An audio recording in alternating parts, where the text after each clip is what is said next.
محترم لكم واجب الاحترام সম্মানিত মুসল্লিন কিরাম মুআজ্জাজ মুকাররম মুরব্বিয়ান নিজাম উপস্থিত যুবক ভাইয়েরা এবং পর্দানশীল আমার সম্মানিত মা এবং বোনেরা সকলের প্রতি আমার সালাম আসসালামু আলাইকুম ওয়া রাহমাতুল্লাহি ওয়া বারাকাতুহু।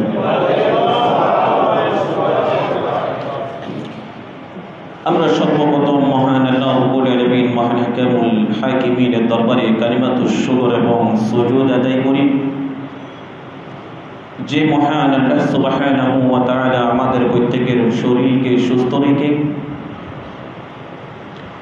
ঈদুল ফিতরের নামাজ আদায় করে গতকাল ঈদুল ফিতরের দিন অতিবাহিত করে শাওয়াল মাসের প্রথম জুমা শাওয়াল মাসের দ্বিতীয় তারিখে নুরানি জামে মসজিদে আসার জন্য বসার জন্য যে মহান মনিব সুযোগ করে দিয়েছেন সেই মহান আল্লাহ সুবহানাহু ওয়া তাআলার দরবারে অন্তরস্থল থেকে মহাব্বতের আওয়াজে ঈমানদারের কণ্ঠে একবার বলি আলহামদুলিল্লাহ। সাথে সাথে রাহমাতুল লিল আলামিন সাইয়্যিদুল মুরসালিন শফিউল মুজনিবিন খাতামুন নবিয়্যিন হায়াতুন নবী নূরুন নবী সর্বশ্রেষ্ঠ নবী সর্বশ্রেষ্ঠ রাসূল রাহমাতুল লিল আলামিন নবী মুহাম্মদুর রাসূলুল্লাহ সাল্লাল্লাহু আলাইহি ওয়াসাল্লামের কদমে অসংখ্য দরুদ ও সালাম প্রেরণ করি। সম্মানিত হাজিরিন, আমি আপনাদের খিদমতে পবিত্র কোরআনুল কারীমের সূরাত রদের 12 এবং 13 নম্বর আয়াতে কারিমা তেলাওয়াত করেছি। যেই আয়াত ইবনে নাবাত রাহমাতুল্লাহি আলাইহি শাওয়াল মাসের প্রথম জুমাতে নোট করেছেন, সেই আয়াতে কারিমা তেলাওয়াত করেছি। সেই আয়াতের উপরে কিছু কথা বলার চেষ্টা করব, আর সাথে সাথে শাওয়াল মাসের ফজিলত, এই যে আমার মা বোনরা আমরা প্রত্যেকে জানি 6 রোজা যাকে বলা হয়, 6 রোজা রাখলে আমার নূর নবী হাদিসের মধ্যে কি বলেছেন, 6 রোজার ফজিলত কতটুকু। রমজানের রোজা হচ্ছে ফরজ রোজা, যে ব্যক্তি রমজানের রোজা রাখবে সেই ব্যক্তি আমার নবীর শাওয়াল মাসের 6টি রোজা হচ্ছে সুন্নাত। এই 6টি রোজা রাখলে আপনার আমল নামায় কতটুকু সওয়াব লিখে দিবেন আল্লাহ, সেটা আমার নূর নবী হাদিসের মধ্যে বলেছেন সুবহানাল্লাহ। যেই আমরা রমজানুল মুবারকের রোজা কয়টি পেয়েছি, একটু কথা বলবেন, কয়টি পেয়েছি? 30টি। আমার নূর নবী হাদিসের মধ্যে বলেছেন সিয়ামু রমাদানা বিআশরাতি আশহুরিন, যে ব্যক্তি 30টি রোজা রেখেছে সেই ব্যক্তি 10 মাস রোজা রাখলে, আশারা বলেছেন সেই ব্যক্তি যদি 10 মাস রোজা রাখে যতটুকু সওয়াব পাবে তার আমল নামার মধ্যে 10 মাসের রোজার সওয়াব লিখে দিবেন সুবহানাল্লাহ। ওয়া সিয়ামু সিত্তাতি বিশাহরাইন ফাযালিকা সিয়ামু সানাতি। আমার নূর নবী বলেছেন রমজানের রোজা ফরজ রোজা যে ব্যক্তি রেখেছে সেই ব্যক্তি তো শাওয়াল মাসের রোজা রাখবে, ঠিক কি না? যে ব্যক্তি ফরজ আদায় করে না সেই ব্যক্তি কখনো সুন্নাত আদায় করবে না। এমন কিছু লোক পাবেন, আমার আল্লাহ কেন কোরআনুল কারীমের মধ্যে বলেছেন এটা আপনি একটু বিবেক দিয়ে চিন্তা করে দেখেন। এই জন্য আমি বলি যে কোনো একজন আলেম, যে কোনো একজন ছোট বাচ্চা, যে কোনো একজন যুবক, যে কোনো একজন মুরব্বী কথা বলেছে, কোন সেক্টরে গিয়ে কথাটি বলেছে এটা আপনি চিন্তা করবেন আগে। এমনি আপনি কথা একটি শুনেছেন, গরম হয়ে গেলে চলবে না, সবসময় সর্বদা আপনার গরম হলেও চলবে না, কিছু কিছু ক্ষেত্রে নরম হতে হবে। এই যে এমন কিছু আপনি লোক পাবেন, আমার আল্লাহ তো মানুষকে আশরাফুল মাখলুকাত বানিয়েছেন, সৃষ্টির সেরা জীব হিসাবে ঘোষণা দিয়েছেন আমার আল্লাহ সুবহানাল্লাহ। যারা নামাজ পড়ে না তাদের এবং কাফেরের মধ্যে কোনো পার্থক্য নেই। নামাজ হচ্ছে অনেক মূল্যবান সম্পদ। এই যে ভাই আপনি যে রকম যুবক আছেন সেই রকম যুবক কি সারা বছর থাকতে পারবেন? আপনি যদি চেষ্টা করলেও আপনার শরীরের এটা আমানত দিয়েছেন আল্লাহ। আপনি যত চেষ্টা করেন না কেন আপনার হায়াতের জিন্দেগি আপনি ধরে রাখতে পারবেন না। আপনি যদি এখন যদি বলেন আমি বৃদ্ধ হব না, আমার বয়স বাড়বে না, এটা কখনো পারা যাবে? আপনাকে পরিচালনা কে করতেছেন? আল্লাহ করতেছেন। ঠিক টাইমে কিন্তু আজরাইল মালাকুল মউত আপনার কাছে উপস্থিত হয়ে যাবে। এই যে মানুষ যদি শনিবার, রবিবার, সোমবার, মঙ্গলবার, বুধবার, বৃহস্পতিবার আপনি আল্লাহর ঘরে আসেন নাই, জুমার দিন হলে কমপক্ষে আসেন। কেননা ও যদি না বুঝতো জুমার দিনও আসতো না। ও বুঝে কেন? জুমার দিন হলো শ্রেষ্ঠ দিন, জুমার দিন সৈয়দুল আইয়াম, জুমার দিন হচ্ছে গরিবের হজের দিন। এই জন্য মানুষ জুমার দিন বেশি আসে। সুবহানাল্লাহ বলবেন। আর যে ব্যক্তি এমন কিছু লোক পাবেন আপনি পুরো সপ্তাহ আসে নাই, জুমার দিন যারা আসে না তারা কমপক্ষে ঈদুল ফিতর এবং ঈদুল আজহার মধ্য হলে আসে। আবার কিছু লোক পাবেন আপনি জুমার দিন তো আসে না, ঈদুল ফিতর ঈদুল আজহার দিনেও আসে না, এমন কিছু লোক পাবেন। এই লোকগুলোকে কোরআনুল কারীমের মধ্যে কি বলেছেন সেটা যদি বললে আমার দিকে না থাকে আপনি কোরআনুল কারীমের দিকে তাকান।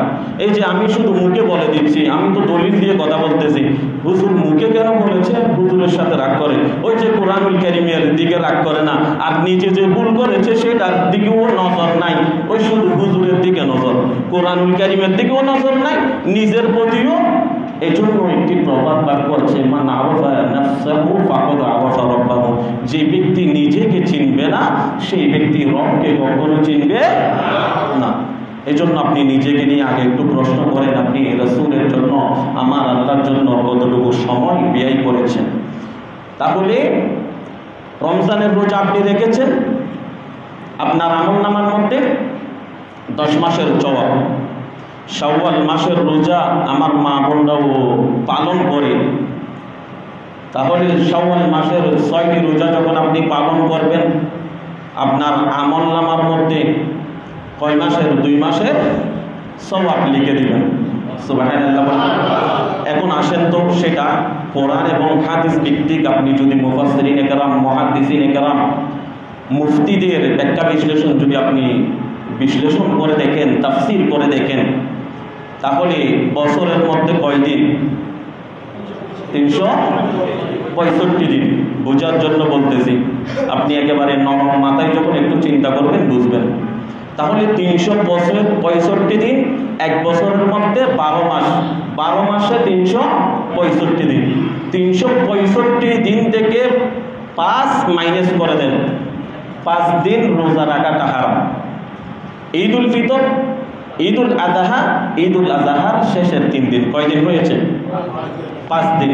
তাহলে 365 দিন থেকে যদি আপনি 5 যদি মাইনাস দিয়ে দেন কত থাকে? 360।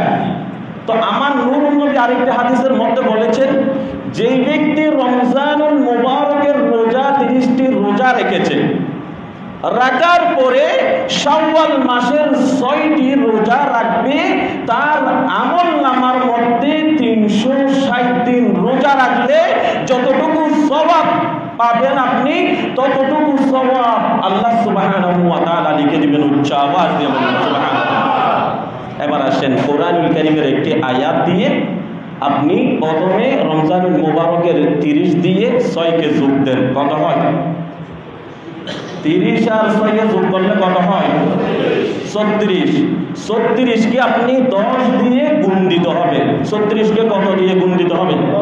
10 দিয়ে গুণ দিলে দেখবেন আপনি 360। আমার আল্লাহ বলেন, মান জাবিল হাসানাতি ফালাহু আশরু আমসালিহা, আমার মুখের কথা না, তাহলে আপনি 1 করবেন 10 পাবেন। তাহলে আমার নূরুন নবী কত হিকমতে কথাটা বলেছেন দেখেন। তাহলে 36 দিয়ে যখন আপনি 10 কে গুণ দিবেন, আমার নবীর উসিলায় আমার আল্লাহ বলেন, এই যে 36 দিনের ভিতরে আমি 360 দিনের ইবাদত বندگی অন্তর্ভুক্ত করে দিয়েছি শুধু আমার নবীর উসিলায়। আওয়াজ করে সুবহানাল্লাহ। তাহলে ভাই আমার নবীর প্রতিটি কথার মধ্যে হিকমত আছে। আমার নবীর যদি আপনি যদি সুন্নত পালন করেন তাহলে আপনি কখনো অসুস্থ হবেন না। আমরা আমার নবীর সুন্নত পালন করি না, এই জন্য এই যে মিসওয়াকের কথা বলেছি, মিসওয়াক আপনি করে দেখেন, অনেক ফায়দা। এই যে আমরা পানি খাই, আমাদের আনসার ক্যান্সার কেন হয়? এই যে আপনি দোকানে গিয়েছেন, পানি খাওয়ার মধ্যে 6টি সুন্নত আমরা একটাও পালন করি না।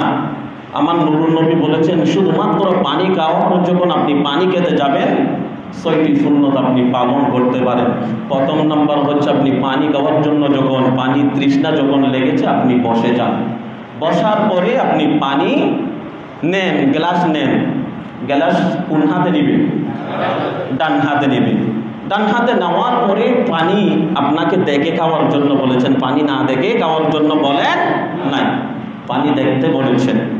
এরপর আপনি খাওয়ার আগে বিসমিল্লাহ বলতে বলেছেন, 3 ডুবকে পানি পান করার জন্য বলেছেন। এরপরে খাওয়ার পরে কার প্রশংসা করতে হবে? আল্লাহ, আলহামদুলিল্লাহ বলতে হবে।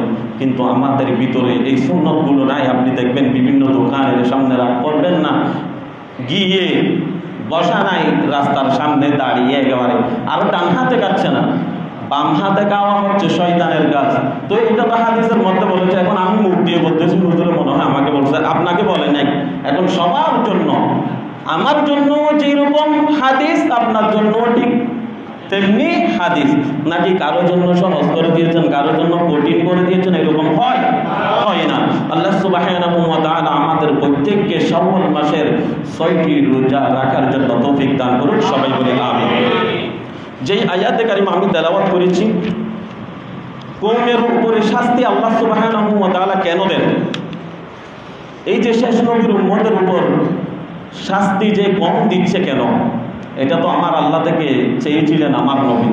না হলে আপনি গুনাহ করেছেন, আপনার চেহারা পরিবর্তন হয়ে যেত।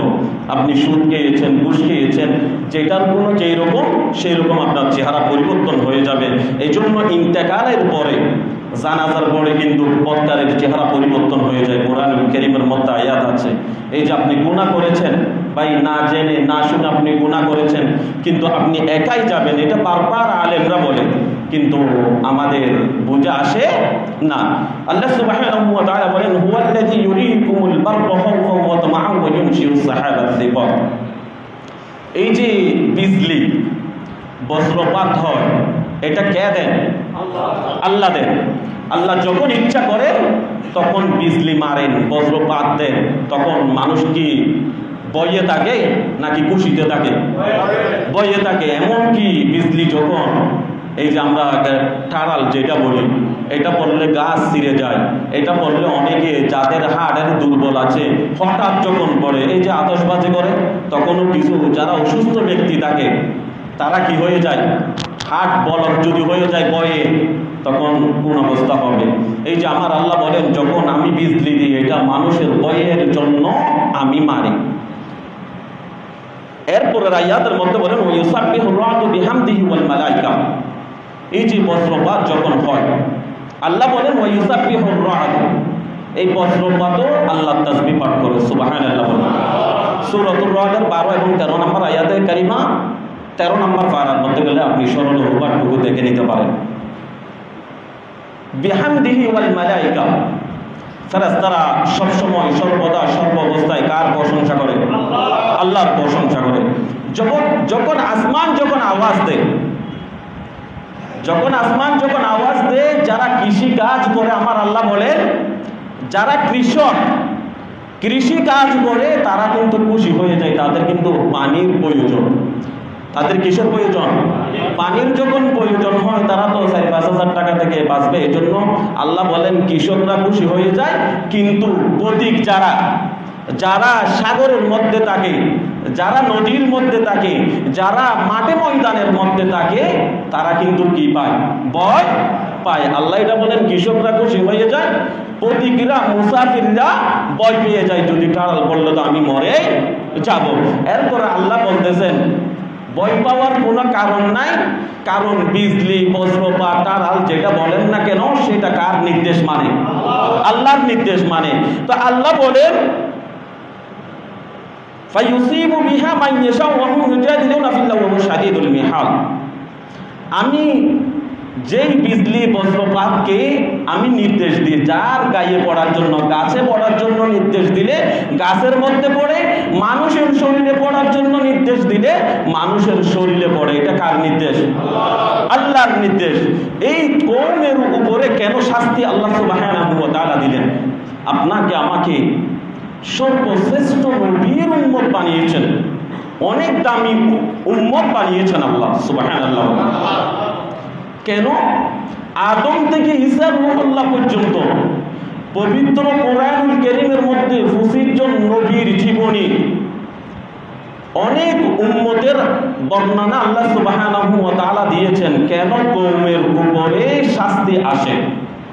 এই দেখেন আপনি, আদ জাতির উপরে আল্লাহ সুবহানাহু ওয়া তাআলা কেন শাস্তি দিয়েছেন। সূরা হুদ আলাইহিস সালাতু ওয়াস সালাম একজন নবী ছিল।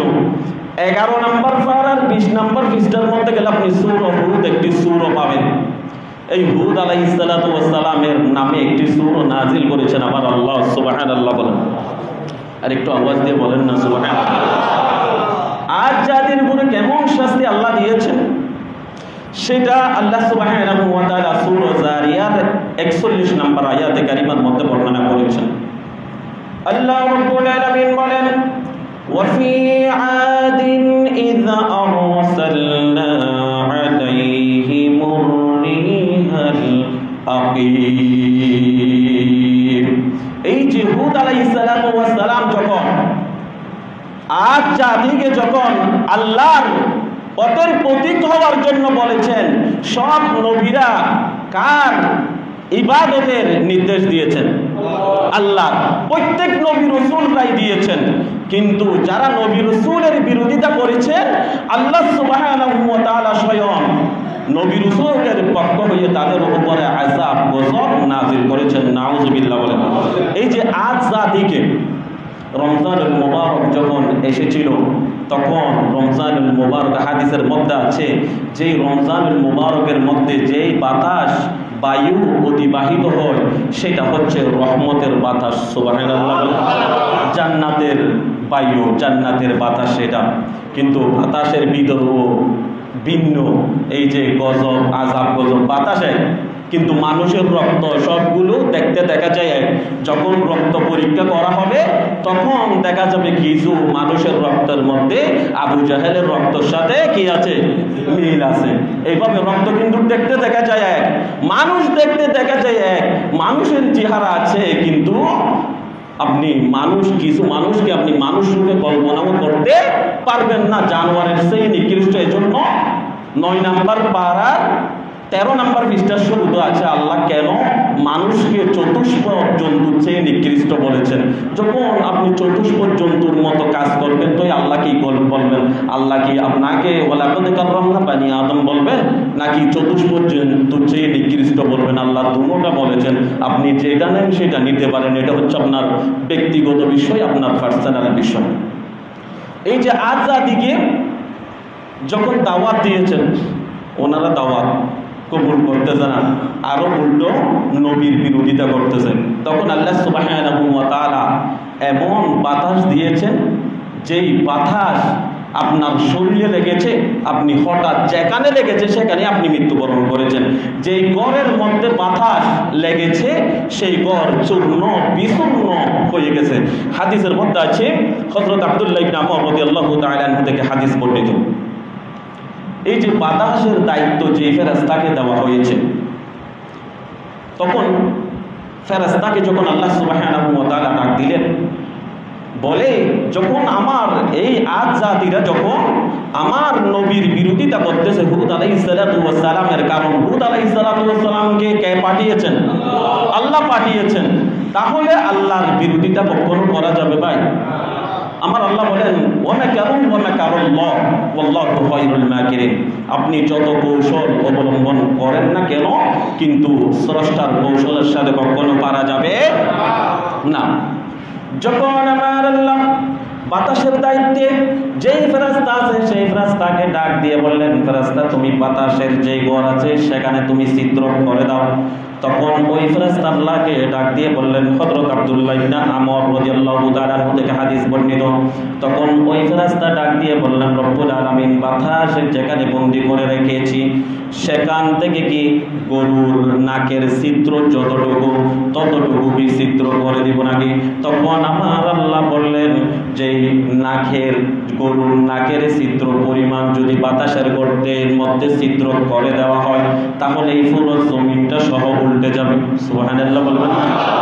দেখেন আমার আল্লাহ বলেন, এই যে যুবক ভাইয়েরা যারা লেখাপড়া করে, ত্রিভুজ আঁকে, ওখানে একটি বৃত্ত আঁকে, ছোট্ট ছোট্ট একেবারে ছোট্ট একটি বৃত্ত আঁকে। আমার আল্লাহ ফেরেশতাকে ডাক দিয়ে বললেন, ওই যে গরুর নাকের ছিদ্র পরিমাণ বাতাসের ঘরে ছিদ্র করে দিতে হবে না, শুধুমাত্র বৃত্ত পরিমাণ যদি তুমি ছিদ্র করে দাও, তাহলে ওনাদের ঘর বাড়ি সব কিছু উল্টিয়ে নিয়ে যাবে। তাহলে আল্লাহ সর্বশক্তিমান না? আল্লাহ সর্বশক্তিমান, আল্লাহর সাথে কখনো পারা যাবে না। সামুদ আরেকটি জাতি ছিল, এই যে বজ্রর কথা বললাম, সামুদ জাতি হচ্ছে সালেহ আলাইহিস সালাতু ওয়াস সালামের উম্মত। সালেহ আলাইহিস সালাতু ওয়াস সালামের মুজিজা অনেক সুন্দর, কারণ সময় স্বল্পতা। তারপরে লূত আলাইহিস সালাতু ওয়াস সালামের কওমের উপরে কেমন শাস্তি দিয়েছেন, বনি ইসরাইলের উপরে মুসা কালিমুল্লাহ, ঈসা রূহুল্লাহর উম্মতের উপরে কেমন শাস্তি দিয়েছেন। কেন দিয়েছেন? নবীর বিরোধিতা করার কারণে শাস্তি দিয়েছেন। সামুদ জাতিকে শাস্তি দিয়েছেন আল্লাহ, যখন সালেহ আলাইহিস সালাতু ওয়াস সালাম তাদের কওমকে যখন ডাকলেন, উম্মতদেরকে আল্লাহর পথে আসো, আল্লাহর পথে আসো, কথা শুনে না, বলে যে তোমার রব কত বড় বেকুফ হলে, কত বড় বিবেকহীন হলে এই কথা বলেন, বলে যে আমরা ঈমান তো আনবো না, তোমার আল্লাহ যদি শাস্তি দিতে চাইতেন, নাউযুবিল্লাহ বলবেন না। আল্লাহ সামুদ জাতিকে 1 মিনিট সময়ও দেন নাই।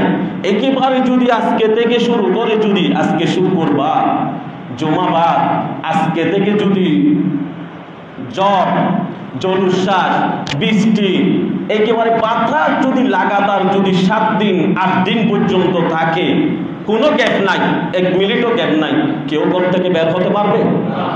হতে পারবে না। একটু করে চিন্তা করে দেখেন, সামুদ জাতির উপর আল্লাহ এত নারাজ হয়েছে, আল্লাহর সাথে যখন তর্ক বিতর্ক করতেছে, নবীর সাথে যখন তর্ক বিতর্ক করতেছে, যে যেখানে ছিল, আপনি এখানে আছেন, 1 বিন্দু পরিমাণ সামুদ জাতি সামনের দিকেও যেতে পারে নাই, পিছনের দিকেও যেতে পারে নাই, যেই রকমেই ছিল সেই রকমের মধ্যে আল্লাহ বজ্রপাত দিয়ে সামুদ জাতিকে ধ্বংস করে দিয়েছিলেন। তাহলে সামুদ জাতি গেল, লূত আলাইহিস সালাতু ওয়াস সালামের কওমকে কেন ধ্বংস করলেন? লূত আলাইহিস সালাতু ওয়াস সালামের লোহিত সাগর, যেটা এই যে মাটির নিচে কি পাওয়া যায়, মাটির নিচে মাটি যখন খনন করেন কি পাওয়া যায়? পানি পাওয়া যায় না? একটু কথা বলেন না, পানি পাওয়া যায় কি যায় না? যেখানে খনন করেন সেখানে পানির নিয়ামতটি রেখেছেন কে? আল্লাহ। এই জন্য আল্লাহর নিয়ামত, আপনি পানি বিক্রি করে দেখেন না, এখন 2 লিটার 40 টাকা করে, এটা নিয়ামত আল্লাহর। আল্লাহ যদি টাকা নিতেন, আল্লাহ যদি আপনি যে নিঃশ্বাস নিচ্ছেন এটার যদি টাকা নিতেন, আল্লাহ যদি এই যে সূর্যের যে আলো, আপনি আলো বাতাস সব কিছু নিচ্ছেন, তখন যদি আল্লাহকে যদি ব্যাট দিতে হতো, টাকা দিতে হতো, টাকা দিতে পারতেন না। এই জন্য আল্লাহর রহমত ছাড়া কোনো মানুষ 1 সেকেন্ড বেঁচে থাকতে পারবে না। তাহলে লূত আলাইহিস সালামের কওমদেরকে ধ্বংস করেছিলেন সমকামিতার কারণে।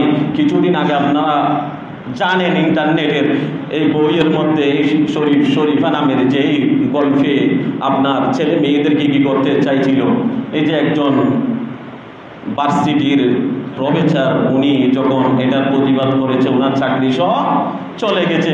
তাহলে আপনার সমাজের মধ্যে, আপনার পরিবারের মধ্যে তারিখ সরাসরি আঘাত করবে না, আপনার ভিতরের মানুষ দিয়ে আপনাকে কি করবে? আঘাত করবে। এই যে আপনি সমকামিতার কারণে আল্লাহ এত নারাজ হয়েছিলেন লূত আলাইহিস সালাতু ওয়াস সালামের কওমকে।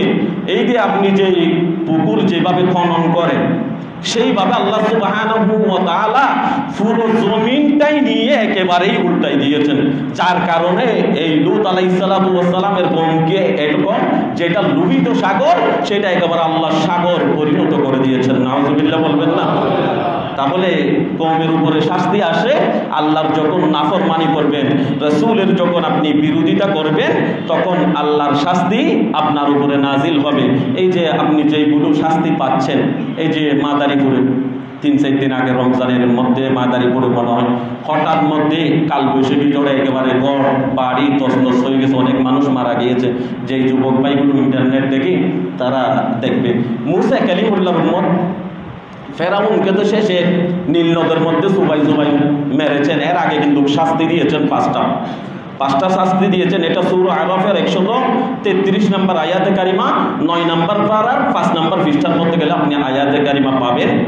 আল্লাহ রাব্বুল আলামিন বলেন, ফাআরসালনা আলাইহিমুত তুফানা ওয়াল জারাদ ওয়াল কুম্মালা ওয়াদ-দাফাদিয়া ওয়াদ-দামা আয়াতিন মুফাসসালাত ফাস্তাকবারু ওয়া কানু কওমান মুজরিমিন। কয়টি শাস্তি দিয়েছেন? 5টি। সংক্ষেপে বলে দিচ্ছি, সময় স্বল্পতা। প্রথমে দিলেন বনি ইসরাইলদেরকে তুফান, এটা আরবি শব্দ, আমরা তুফান বলি না, কি বলি না? বলি। তুফান দিয়েছেন। তুফান যখন শুরু হয়েছে, সব বনি ইসরাইলরা মুসা কালিমুল্লাহকে গিয়ে বললেন, আল্লাহ তো আপনার কথা শুনে, আপনি হুরের মধ্যে গিয়ে আল্লাহর সাথে কথা বলেন, আল্লাহর কাছে একটু দোয়া করেন না, আমরা ঈমান আনবো, যদি তুফান তুলে নেয় ঈমান আনবো। তখন মুসা কালিমুল্লাহ যখন নবী, তো হাত তুলতে দেরি, দোয়া কবুল হতে দেরি হয়? সুবহানাল্লাহ বলেন না? তাহলে তুফান দিয়েছে। ওরা বলতেছে ঈমান আনবো, আপনি আল্লাহকে বলেন।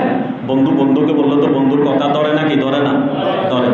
তাহলে তুফান তুলে নিলেন। এর ফলে দিলেন জারদ, পঙ্গপাল, পড়ি। এই আফ্রিকা মহাজঙ্গলের মধ্যে কিছুদিন আগে আসছিল, যেই পঙ্গপালগুলো ক্ষেত খামার নষ্ট করে ফেলে। ক্ষেত খামার যদি না হয় তাহলে খাবার পাবেন? কষ্ট হবে নাকি হবে না? হবে। যখন ওদের ক্ষেত খামারের মধ্যে যখন পঙ্গপাল আল্লাহ ছেড়ে দিলেন, আল্লাহ তো কুন ফায়াকুন, আল্লাহ বলেন সাথে সাথে হয়ে যায়। সুবহানাল্লাহ বলেন। তখন আবার বনি ইসরাইলরা বলে যে একটু আপনি বলেন, আল্লাহকে বলেন এই আযাবটা তুলে নেওয়ার জন্য আমরা ঈমান আনবো। তাহলে দ্বিতীয় নাম্বারও গেল। আচ্ছা ঠিক আছে, মুসা কালিম নবী তো ধৈর্যশীল, নবীদের কাছে ধৈর্য পাবেন আপনি, এই জন্য নবী রাসূলের আদর্শ মানার জন্য বলেছেন। তখন আল্লাহ আবার বললেন, ঠিক আছে, আমার বন্ধুর কথা ধরে আমি এটাও তুলে নিলাম। তৃতীয় নাম্বারের মধ্যে দিলেন ওয়াল উম্মালা, যেটা হুকুম, সিডাঙের ভাষায় কি হয়, আরা উইন হয়, মাতার যেটা হুকুম সেটা। যেখানে আপনি ভাত রান্না করেছেন সেখানে যদি উকুন পান, খাবেন? ভাতের মধ্যে চুল পেলেও অনেকে সন্দেহ করে, বলে যে হঠাৎ মধ্যে মাঝে মধ্যে পাওয়া যায় আর কি, যদি বেশি চুল হয় ভাত খাওয়া যাবে? তো প্রত্যেক আপনি তরকারি রান্না করেছেন, সেখানে যদি উকুন চলে যায় আপনি খাবেন? তরকারি খাবেন? পানি নিয়েছেন খাওয়ার জন্য, সেখানে কোথায় থেকে উকুন চলে আসবে, আপনি খাবেন?